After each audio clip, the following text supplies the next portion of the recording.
الحمد للہ وکفى وسلام علی عباده الذین اصطفى اما بعد اعوذ باللہ من الشیطان الرجیم بسم اللہ الرحمن الرحیم وللہ علی الناس حج البیت من استطاع الیہ سبیلا ومن کفر فإن اللہ غنی عن العالمین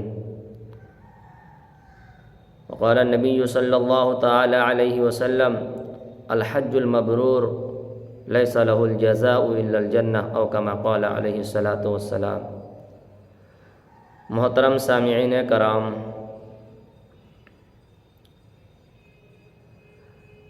اسلام کی بنیاد 5 چیزوں پر ہے: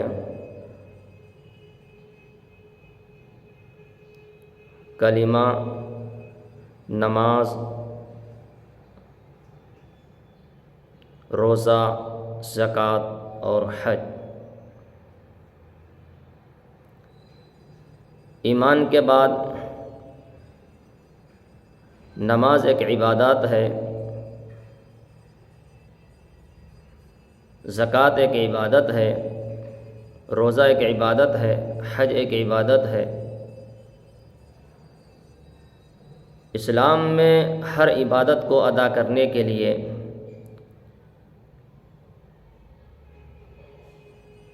ایک وقت اور ایام متعین ہے۔ نماز ہے، روزانہ پروردگار عالم نے 5 مرتبہ فرض کیا ہے، اور ان 5 نمازوں کو ادا کرنے کے لیے اس کے وقت مقرر ہے۔ روزہ ہے، روزے جیسے عبادت کو ادا کرنے کے لیے اللہ رب العزت نے سال میں 1 مرتبہ ماہ رمضان میں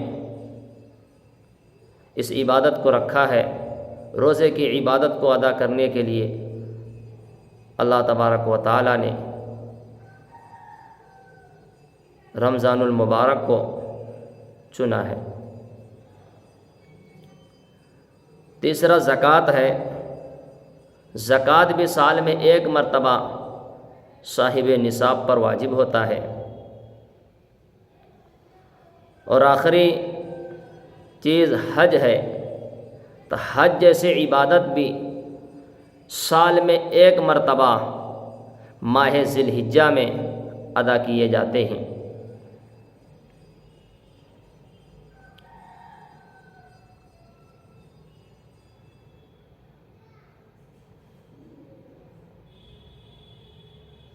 حضرت ابراہیم علیہ الصلاۃ والسلام جب بیت اللہ کے تعمیر سے فارغ ہوئے تو اللہ کی جانب سے حضرت ابراہیم علیہ الصلاۃ والسلام کو حکم ہوا کہ میرے خلیل، تم حج کا اعلان کرو لوگوں میں، وَأَذِّنْ فِي النَّاسِ بِالْحَجِّ يَأْتُوكَ رِجَالًا وَعَلَىٰ كُلِّ ضَامِرٍ يَأْتِينَ مِنْ كُلِّ فَجٍّ عَمِيقٍ لِيَشْهَدُوا مَنَافِعَ لَهُمْ وَيَذْكُرُوا اسْمَ اللَّهِ فِي أَيَّامٍ مَّعْلُومَاتٍ عَلَىٰ مَا رَزَقَهُم مِّن بَهِيمَةِ الْأَنْعَامِ۔ تو اللہ تبارک و تعالیٰ نے حضرت ابراہیم علیہ الصلاۃ والسلام کو حکم دیا کہ لوگوں میں حج کا اعلان کرو۔ ابراہیم علیہ الصلاۃ والسلام فرماتے ہیں، باری تعالیٰ میری آواز کہاں تک پہنچے گی؟ تو اللہ کی جانب سے حکم ہوتا کہ آواز اعلان کرنا تمہارا کام ہے، آواز کا پہنچانا میرا کام ہے۔ تو حضرت ابراہیم علیہ الصلاۃ والسلام نے لوگوں میں جب حج کا اعلان کیا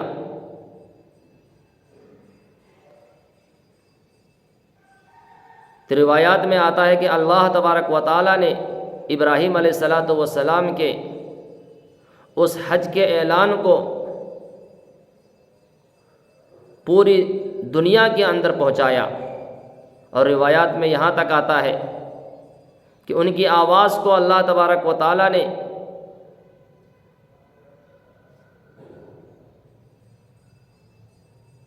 پوری کائنات میں پہنچایا،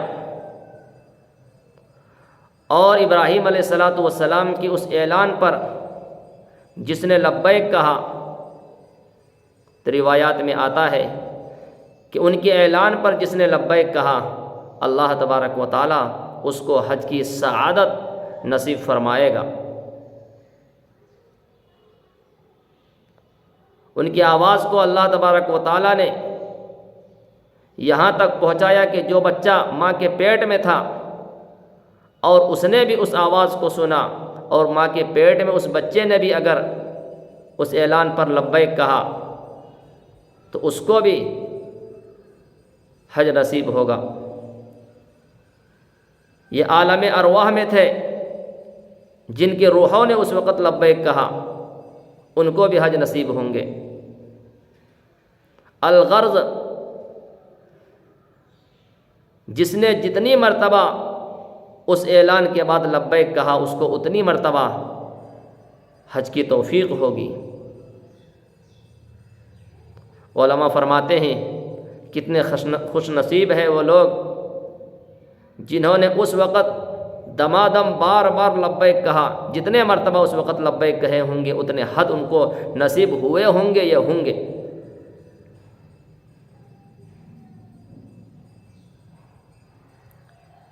تو اللہ تبارک و تعالی جس کو چاہتا ہے اس کو حج کی توفیق دیتا ہے،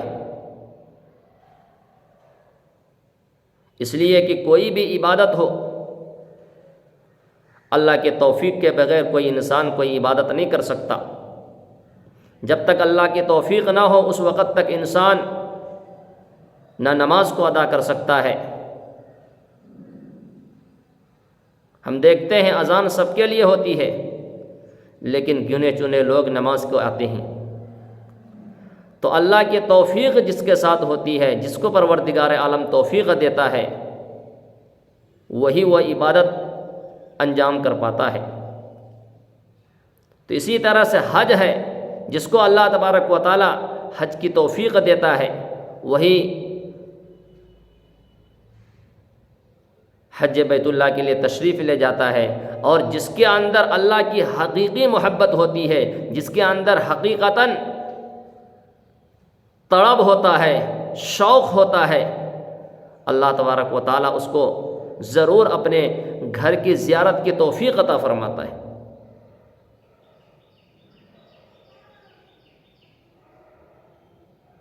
تاریخ میں کتنے ایسے واقعات آتے ہیں کہ حکومت کے باوجود، مال و دولت کے باوجود، سلطنت کے باوجود، سب کچھ ہونے کے باوجود بھی اللہ کی توفیق اس کے ساتھ شامل نہیں ہے، تو میرے بھائیوں حج کی ان کو توفیق نہیں ہوئی۔ مغل خاندان میں کتنے ایسے بادشاہ گزرے ہیں، سب کچھ ہونے کے باوجود بھی حج کی توفیق نہیں ہوئی ان کو۔ اس کے بالمقابل کتنے ایسے ہیں اللہ کے نیک بندے جس کے پاس نہ مال و دولت ہے، فقیر ہے، لاچار ہے، لیکن اللہ کی حقیقی محبت ان کے اندر ہے، اللہ کے گھر کا زیارت کے شوق ہے، تڑپ ہے، تو اللہ تبارک و تعالیٰ اس کے لیے اسباب کو بناتے ہیں اور وہ حج بیت اللہ کے لیے تشریف لے جاتے ہیں۔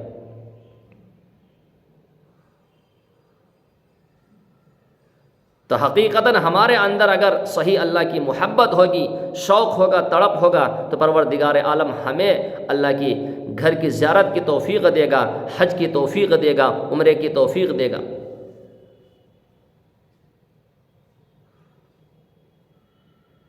مالک بن دینار رحمۃ اللہ علیہ کے زمانے کا ایک واقعہ، گرمی کا موسم ہے،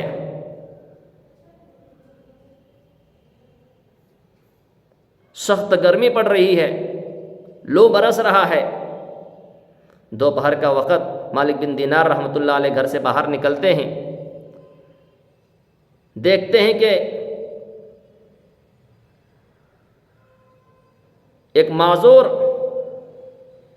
جو پیر سے معذور ہے، جسم پر کپڑا تک نہیں، کڑی دھوپ میں روڈ پر گھسٹتے ہوئے سرین کے بل جا رہا ہے۔ مالک بن دینار رحمۃ اللہ علیہ اس شخص کے پاس جاتے ہیں اور جا کر پوچھتے ہیں کہ بھائی سخت لو برس رہا ہے، گرمی ہو رہی ہے، زمین بھی بالکل گرم ہے، زمین بھی آگ پھینک رہی ہے، تم اس گرمی میں کہاں جا رہے ہو؟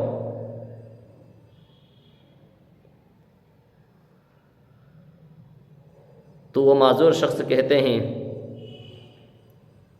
میں فلاں گاؤں کا رہنے والا ہوں، حج بیت اللہ کا ارادہ رکھتا ہوں، میں حج کے سفر پر جا رہا ہوں۔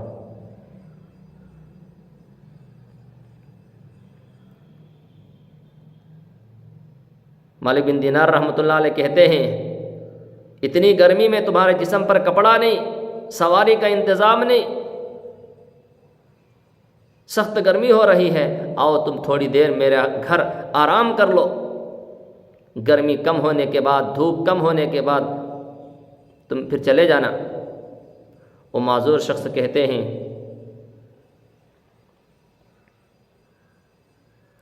مجھے ڈر ہے کہ اپنا سفر اگر میں روک کر تھوڑی دیر آپ کے گھر میں آرام کروں تو کہیں ایسا نہ ہو کہ مجھے کعبۃ اللہ پہنچنے میں تاخیر ہو جائے اور حج کے ایام شروع ہو جائے۔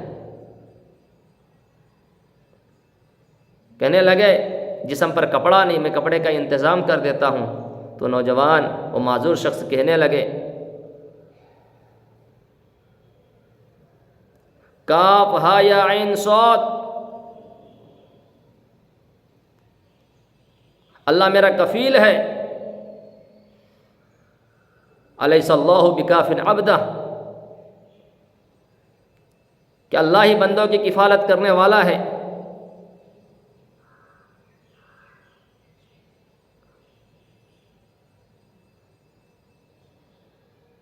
اللہ ہی مجھے راستہ دکھانے والا ہے۔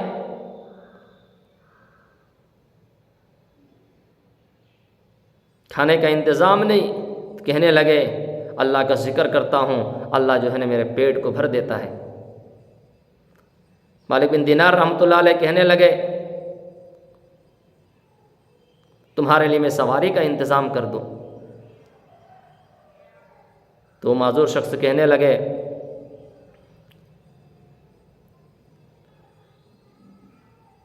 کہ آپ کو تو میں بڑے عقل مند سمجھتا تھا، آپ یہ بتائیں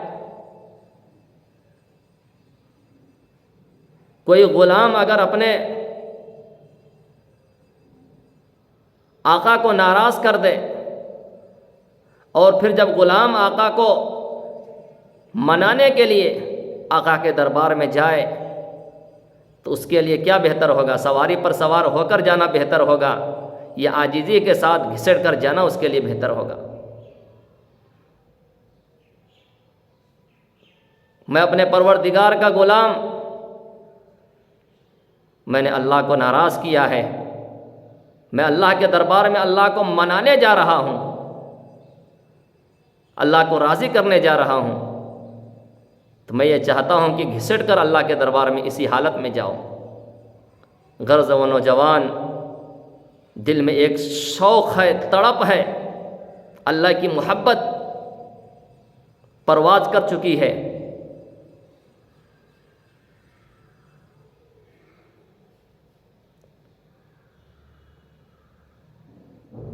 مالک بن دینار رحمۃ اللہ علیہ چلے جاتے ہیں اور اس شخص کا سفر شروع رہتا ہے۔ اسی سال مالک بن دینار رحمۃ اللہ علیہ کا حج پر جانا ہوا۔ جب وہاں پر تشریف لے گئے، حج کے سارے ارکان ادا کیے گئے،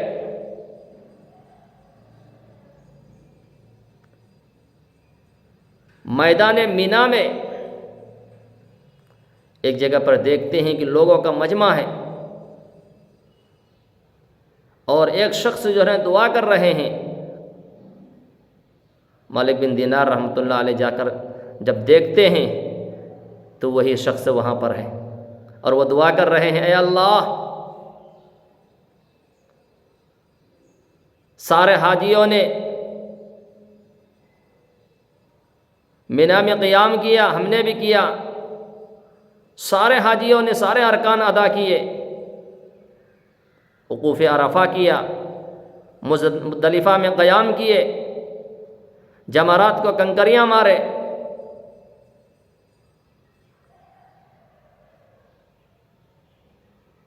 سارے حجاج کرام اب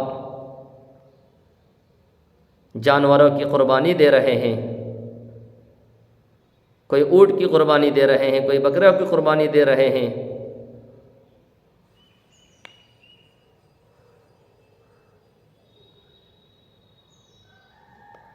اے اللہ، میں ایک غریب، میرے پاس جانوروں کی قربانی دینے کے لیے پیسے نہیں، اے اللہ سارے ارکان میں ادا کر چکا ہوں، جانور تو نہیں لیکن میری جان ہے، اے اللہ تو میری قربانی قبول کر لے۔ یہ کہہ کر دعا کرتے ہیں، دعا کرتے ہیں کے بعد ایک چیخ نکلتی ہے اور وہیں پر اس شخص کا جان نکل جاتا ہے، اللہ کے پیارے ہو جاتے ہیں۔ تو ایک معذور جس کے اندر شوق پیدا ہوا، تڑپ پیدا ہوا، مجھے حج کو جانا ہے، اللہ کے گھر کو جانا ہے، تو اللہ تبارک و تعالیٰ نے ان کے حج کو قبول فرمایا، ان کی ایک ایک دعائیں قبول ہوئی، اللہ نے ان کے جان کی قربانی بھی قبول کر لیا۔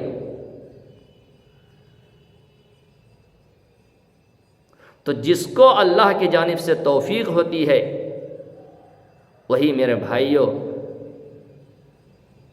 حج جیسی عبادت کو انجام دے سکتے ہیں۔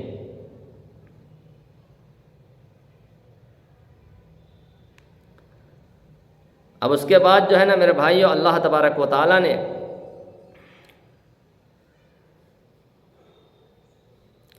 اس امت کے صاحب استطاعت پر زندگی میں ایک مرتبہ حج کو فرض کیا ہے۔